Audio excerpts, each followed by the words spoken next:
hanya Allah turunkan untuk umat Nabi Muhammad SAW. Catat ini ya. Dan saya belum pernah bagi dimanapun yang ini, yang versi lengkapnya. Kalau bisa dilakukan, bukan hanya dosa digugurkan. Tapi setiap hurufnya mempercepat terkabulnya doa kita di hadapan Allah Subhanahu wa Ta'ala. Ya. Ada 2 surah di dalam Al-Quran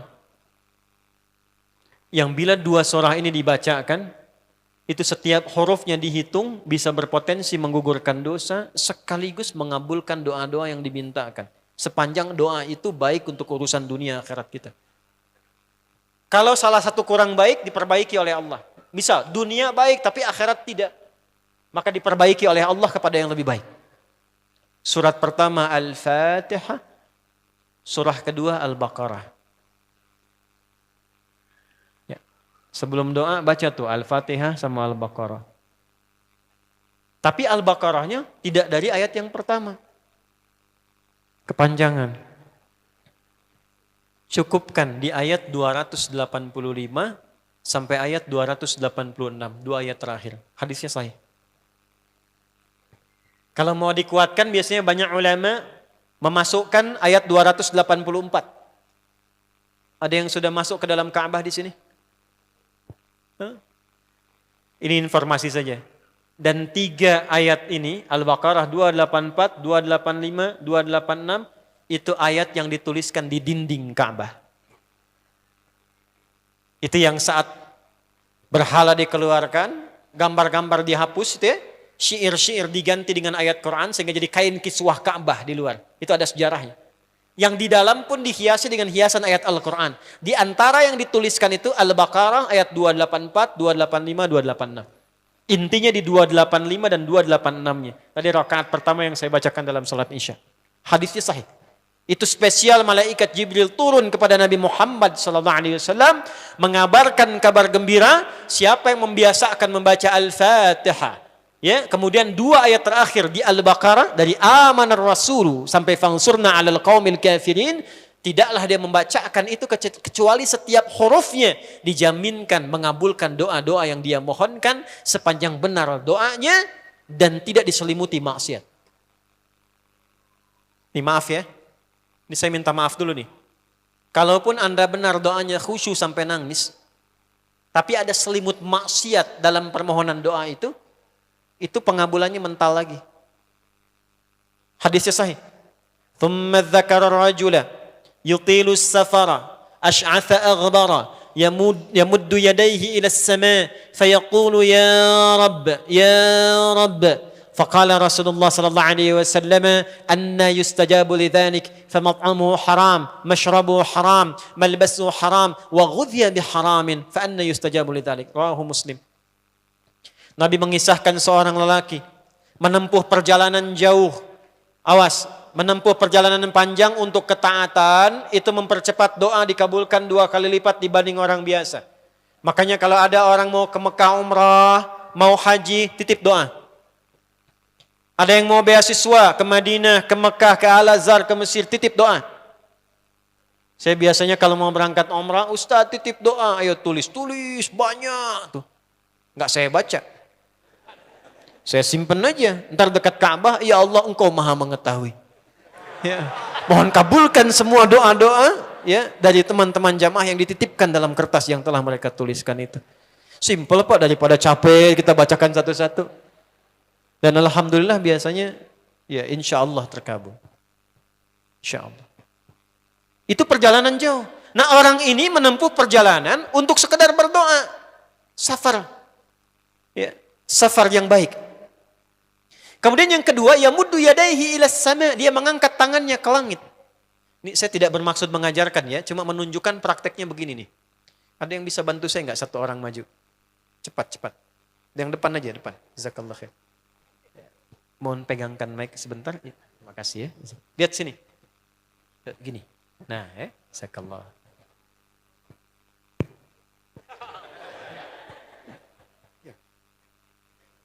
Nah, gini ya. Ini tangan. Lihat telapak 2 ya.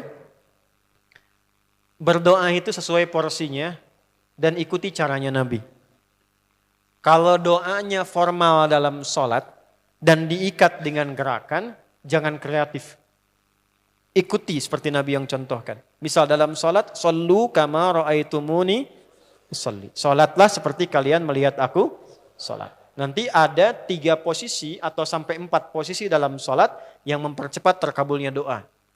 Posisi puncaknya sujud. Hadisnya sahih. Inna ma aqrabal abdi min rabbihi wa huwa sajidun fa akthirud doa.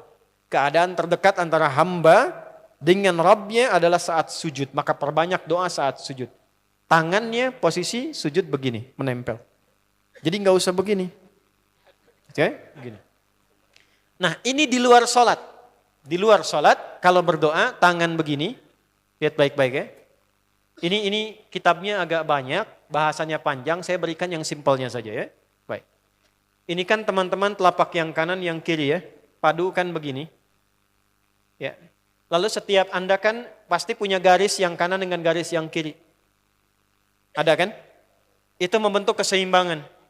Oh, ini bukan ilmu otak-atik ya. Ini ada sanadnya nih. Pertemukan 2 garis itu sehingga seimbang tangan ini. Tuh. Ini masalah sederhana tapi poinnya penting sekali. Sudah? Cara yang pertama begini. Ini di luar salat dan bukan dalam posisi saat istisqa, saat minta hujan. Begini. Sudah? Pertemukan. Lalu letakkan sejajar dengan dada di sini. Ya. Jadi kalau dada itu, ini posisinya, ini nahar di sini. Ini ada rongga dari bagian atas dengan perut, ada rongga kosong.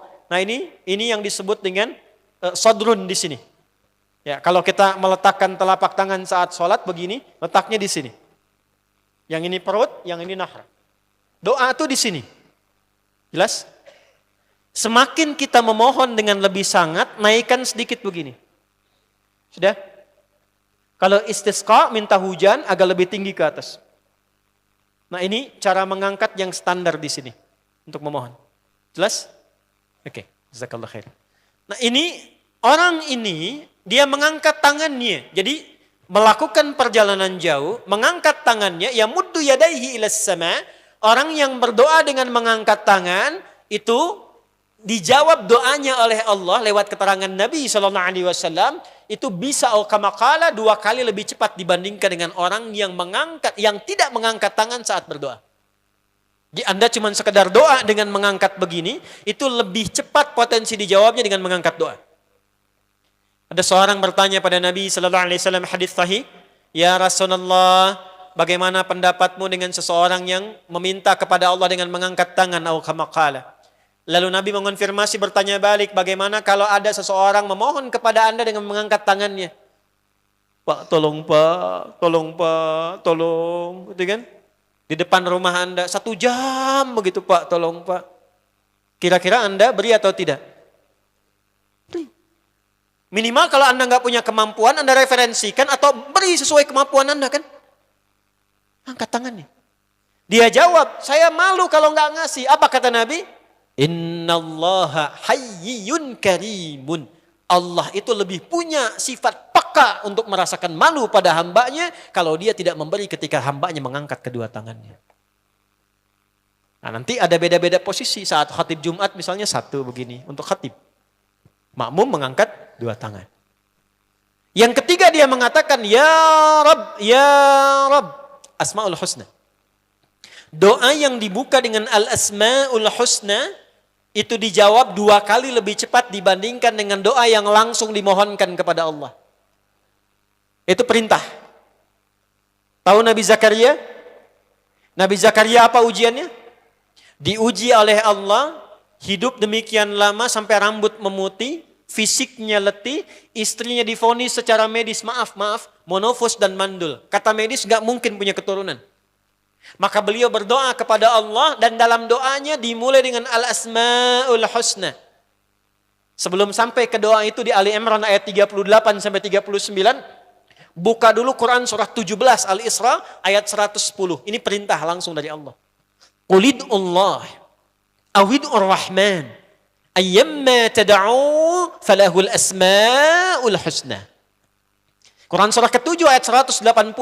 Walillahil asma'ul husna fad'uhu biha. Fad'u biha. Qul Allah, kalau engkau punya masalah hambaku, dan tidak ada di dunia ini yang tidak punya masalah. Quran surah kedua ayat 155. Wala nabluwannakum bisyai'. Setiap yang hidup itu, aku pasti akan uji dengan masalah. Itu kata Allah. Jangan disimpan sampai di situ, teruskan. Bukan untuk membebani hambaku dengan masalah, tapi untuk menaikkan kualitas hidupnya sehingga menjadi lebih baik. Jadi ketika Allah titipkan masalah itu, bukan ingin membuat kita bermasalah. Tapi dengan masalah itu kita diuji supaya kualitas hidup kita menjadi lebih baik. Ini Anda yang kuliah di UPI di sini, ada ujian nggak? Ada. Untuk apa ujian itu diadakan? Supaya bisa melihat kualitas peningkatan ilmu Anda dari masuk sampai naik tingkat. Kalau nggak ada ujian, nggak kelihatan kualitasnya bertambah. Logikanya begitu. Dan tidak mungkin Allah menguji seorang hamba di luar batas kemampuannya. La yukallifullahu nafsan illa. Jadi nggak ada orang yang hidup yang tidak punya masalah. Karena rumusnya mengatakan hidup berbanding lurus dengan masalah. Yang hidup pasti punya masalah. Yang tidak ingin punya masalah, tidak ingin hidup. Karena orang yang tidak hidup, yang hilang masalahnya, selesai hidupnya. Baik. Siapa yang tidak ingin punya masalah? Angkat tangan. Baik. Siapa yang ingin punya masalah? Alhamdulillah. Baik. Yang lain wallahu a'lam. Nah, kulit Allah kalau sedang diuji masalah, kan yang ngasih siapa? Yang nitipkan siapa? Yang punya solusinya siapa? Kalau Anda tahu yang punya solusinya Allah, kenapa curhatnya bukan kepada Allah? Kan sudah dicontohkan di Quran, kalau punya masalah curhatin ke Allah. Quran surah 12 ayat 86, sejak era Nabi Yakub, masalah di rumah tangga, anak bermasalah curhatnya pada siapa? Allah. Innama ashku bathi wa huzni ila Allah. Aku tuh kalau punya masalah, sesedih apapun, curhatnya Allah. Bentangkan sajadahmu, curhatkan dalam sujudmu, tingkatkan takwamu. Wa may yattaqillaha yaj'al lahu makhraja. Quran surah 65 di akhir ayat yang kedua. Bentangkan sajadahmu, curhatkan, habiskan dalam sujudmu, keluarkan tangismu.